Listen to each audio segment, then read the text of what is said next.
Hey everybody, Paul Lake here with another physics problem solved, and I got this one from one of my tutoring clients who has a test tomorrow. So I told her I was going to crank these problems out, make a video, and send them her way because we didn't have time to get to them today. So I am a physics tutor, so look in the description and the video description for a link on how you can get in touch with me. My rates are very reasonable, and I'm very good at this. So what are we doing today? Well, today we're going to solve a problem that concerns orbital period, speed, acceleration, and so on. And so let's read through the problem and see what we need to do. We have a satellite, and it's in a circular orbit around the Earth at an altitude that is 2 times the Earth's radius. Find the period of the orbit in hours. Find the speed of the satellite in kilometers per second. And finally, find the magnitude of the acceleration of the satellite in meters per second squared. And here's some information about the radius of the Earth, the mass of the Earth, and the universal gravitational constant. Now, what do you need to know in order to solve this problem? Well, you should be familiar with Newton's law of gravity, which leads to Kepler's third law, along with knowing things about circular orbits and uniform circular motion. Okay, so now I suggest before you watch the rest of this video, if you're a physics student, pause the video right now and try to solve this yourself, and then compare your work with mine. And hey, if you find this helpful, please give the video a thumbs up, and if you're a physics student, subscribe to my channel. I'll be putting out more videos, and there's lots of other videos on my channel, example physics problems for you to enjoy. All right, well let's get it started then. Let's see what's given here. So we have the Earth. So I'll just draw a little sketch of the Earth here. Here's the Earth, and of course they give us the radius of the Earth. Now, it said that the height above the Earth's, the altitude is the height above the Earth's surface, and it's twice the Earth's radius. So if this is 1 radius, this is 2 radius, this is 3 radii away. So here's my satellite. I'm going to say this is the mass of the Earth, which is 5.98 times 10 to the 24 kilograms. And of course, the radius of the Earth is 6.38 times 10 to the 6 meters. Okay, and we are in a circular orbit. So I'll kind of draw this as in some perspective, but it's a circle. And what are we trying to find here? And I'll give this a little mass m. They didn't give us the mass of the satellite. You're not going to need it. It's gonna cancel out, as masses often do. All right, so for A, we want to find the period of the orbit. I'll call that capital T for period. And then for part B, find the speed of the satellite. And so that's our orbital velocity, really. And then, and this should be in hours. This should be in kilometers per second. And then for part C, we want the acceleration due to the gravity of Earth. I'll call that A, or you could call it G if you want. G is the acceleration of gravity if you're in free fall. All right, and so let's begin. So let's solve it. Now, before we get to it, I want to show you a nifty little set of equations here that will help you solve all kinds of problems that involve orbital or circular orbits. And that is this. Okay, and this little line of it. So the force of gravity is equal to m times g. Now, m is the mass of the object that has feeling that force of gravity. And then g is the acceleration due to the gravity caused by the mass of the big thing. So this is the little mass here. Now, Newton's law of gravity states this, that the attraction of these two massive objects depends on the mass of the Earth. I'll call that big M. And then times the mass of my satellite. divided by the distance between them squared. And we call that the orbital radius. From the center of the Earth to the location of my satellite, we call r. And Newton found that it was r squared. Okay, now, to make the units work and, to describe how strong gravity is in our universe, we have this gravitational constant, g. And they give us g right up here. And notice it's a pretty small number, 6.67 times 10 to the negative 11 Newton meter squared per kilogram squared. So gravity, if you're dealing with everyday sized objects, gravity is incredibly weak. But what have we got beneath our feet? We got a whole planet of mass beneath our feet. And so we have significant gravitational forces acting on all of us, keeping us glued to the Earth's surface. All right. Now, if this object is moving in a circle, well, then we know that this force of gravity is a centripetal force, right? And centripetal force is equal to mv squared over r, right? The mass times v squared over r, right? V squared over r, that's our centripetal acceleration, where v is our speed and r is the radius of our circle that we're moving around. Okay, and we also know this. We know that the speed, if we're moving in uniform circular motion, our speed is the distance divided by the time. Well, if the distance we travel is one complete circle, well, that distance of going around a circle, that's the circumference of a circle, 2 pi r divided by the period. Okay. Now, so these two things are true if you're dealing with circular orbits.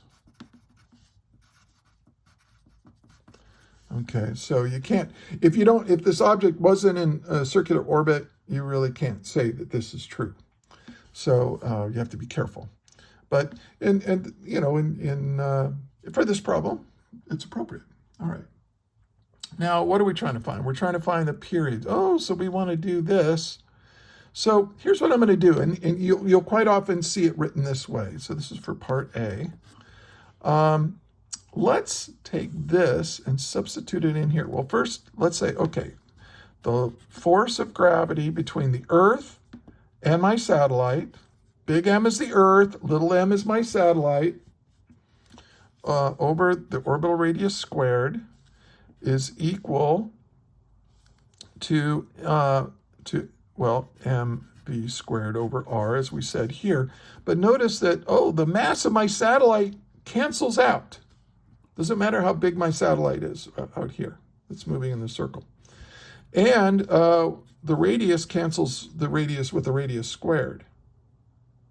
So we get this equation. The gravitational constant times the mass of the Earth divided by my orbital radius is equal to v squared. But v squared is what? Well, that's 2 pi r over the period, but we have to square that. So let's rewrite this. We've got gm over r is equal to, when we square that, we get 4 pi squared. And here we have an r squared over the period squared, right? We just squared everything in there. Now we're trying to solve for the period. So I'm going to take this equation and solve for the period and get a very famous result. So remember, when you want to find something, you cross multiply and divide. So I'm going to go this times this divided by this gives me that. So the period squared is equal to this times this. Well, that's 4 pi squared, but you have r times r squared, which is r cubed, which I'll kind of put off to the side. And then we're going to divide by gm. Now this little result that we get, this is Kepler's third law of planetary motion. And we just did it, I've been talking for 9 minutes. So in 9 minutes, we did what Kepler took 15, 20 years to do. So he would have loved to have seen this, would have saved him a lot of time. Now, Kepler didn't have Newton's law of gravity, and he didn't know about, centripetal acceleration and so on. He did it empirically. He did it by examining very closely the orbits of the planets, particularly Mars, to come up with this. And it was a true intellectual, just awesome, just a miracle. Kepler's a neat guy. You should read about him. He's one of the cooler ancient physicists, one of the originals. Okay, well, now we can solve for the period, because the period is just going to be the square root of all this garbage, 4 pi squared times r cubed. Now let's figure out what r is. Now r, let's do that over here. R is equal to 1, 2, 3 times the Earth's radius. Now the Earth's radius is 6.38 times 10 to the 6 meters.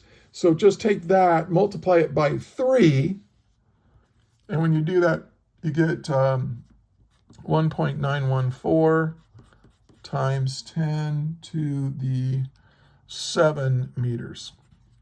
So this is my orbital radius. So I'll do that. So that's 1.914 times 10 to the 7 meters. And we're going to cube that.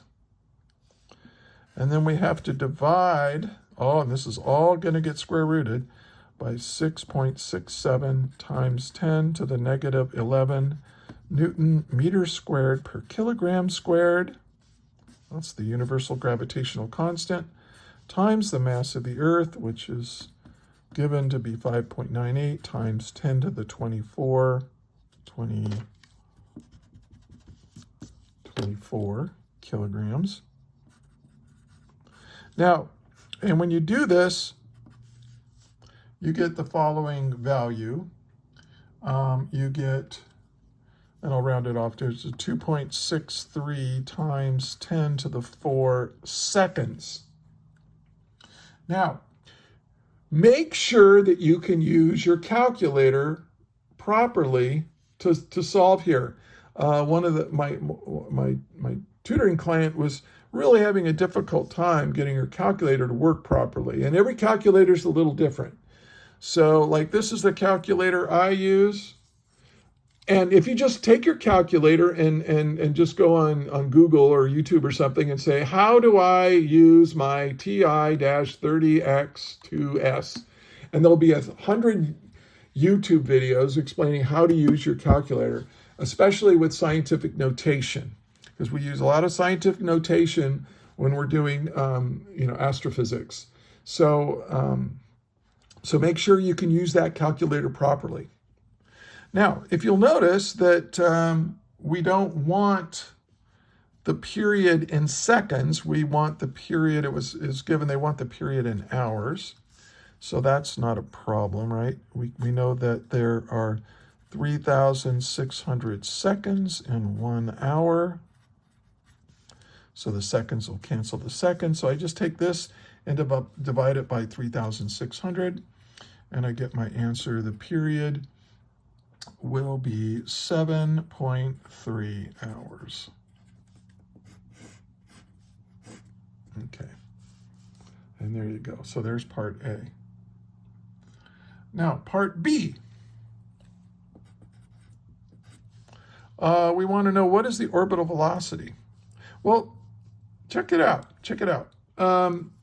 If you know this, you can easily figure out the orbital velocity almost right away, because we're going to take this again, this g mm over r squared, that's Newton's law of gravity, is equal to the centripetal force, right? Because we're in a circular orbit. And notice that, okay, the mass cancels, this cancels that. Oh, but here, look, we just need to take the square root of both sides, and we've got my orbital velocity. So v is just going to be equal to the square root of this stuff, gm over r. Remember, one of the r's canceled, so it's just gm over r. So this is 6.67 times 10 to the negative 11 Newton meter squared per kilogram squared, times the mass of the Earth, 5.98 times 10 to the 24 kilograms. Divide that by the radius of my orbit, not the radius of the Earth, the radius of the orbit, which is 3 times the radius of the Earth. There's that 1.914 times 10 to the 7 meters. Okay, just plug all that in. And when you do, you will get 4,565 meters per second. But we want to round this off, and we want to put it in kilometers per second. Remember that there are 1,000 meters in 1 kilometer. So here we have 4,000 meters. So that's about 4.5 kilometers. So this, you just move the decimal over 1, 2, 3 times. So this is equal to 4.57. We'll round it off there. Kilometers per second. And there's my answer for part B. Okay, part C. I got to squeeze this in here on the bottom of the page. So let's give this a try. What are we trying to find now? We want to find, what is my acceleration? Well, there's 2 ways to do it. I'm going to do it this way first. Hey, look, mg equals this. So we know that the mass times my acceleration of gravity, okay, or my gravitational field, which is the acceleration due to gravity if you're in free fall, which a satellite is in free fall. So mg is equal to g times the mass of the Earth times the mass of my satellite divided by r squared. Well, the mass of my satellite cancels out. Now, this is really a big deal because if you're an astronaut in orbit around the Earth and you're with your spacecraft, right? Well, let's say you go on a spacewalk. Well, you have a lot less mass than your spacecraft is. What if the orbital velocity depended on your mass? Well, as soon as you got out of your spacecraft, would the spacecraft, because it has more mass, would it zip ahead or fall behind you or would it? No, you're going to drift along at the same velocity. It makes total sense. And in the equations, it makes sense too because the mass cancels out.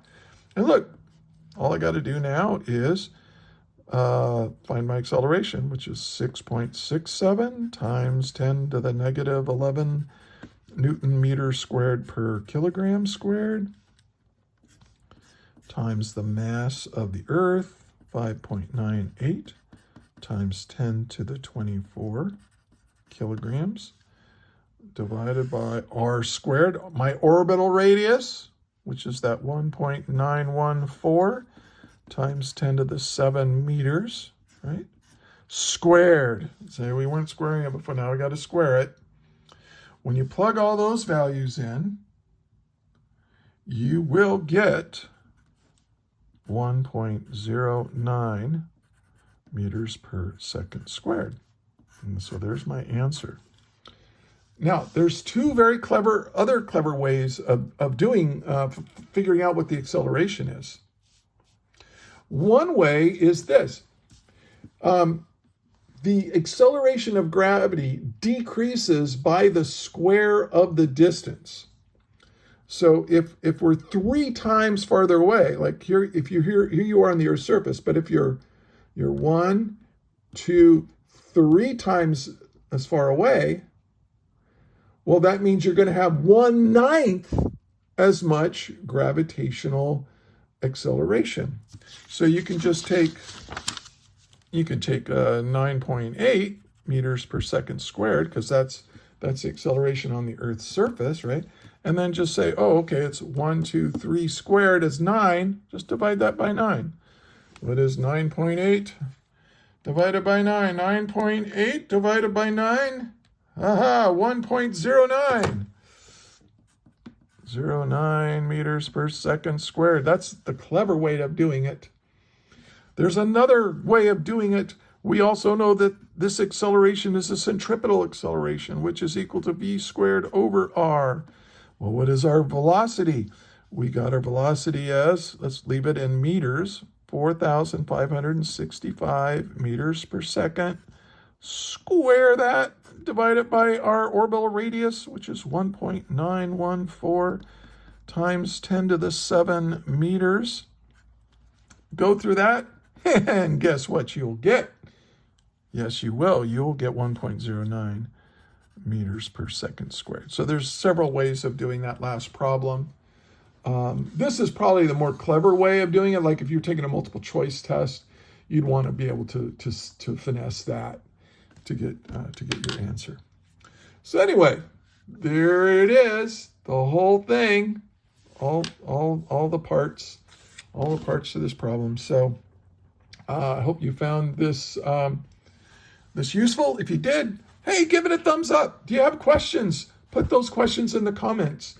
Or you can also, if I made a mistake, and which happens occasionally, go ahead and pop that into the comments as well.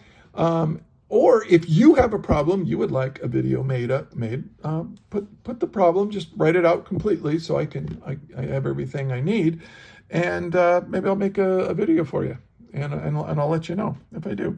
But anyway, hey, thank you for your attention. I hope you enjoyed this, and until next time, may the net force be with you always.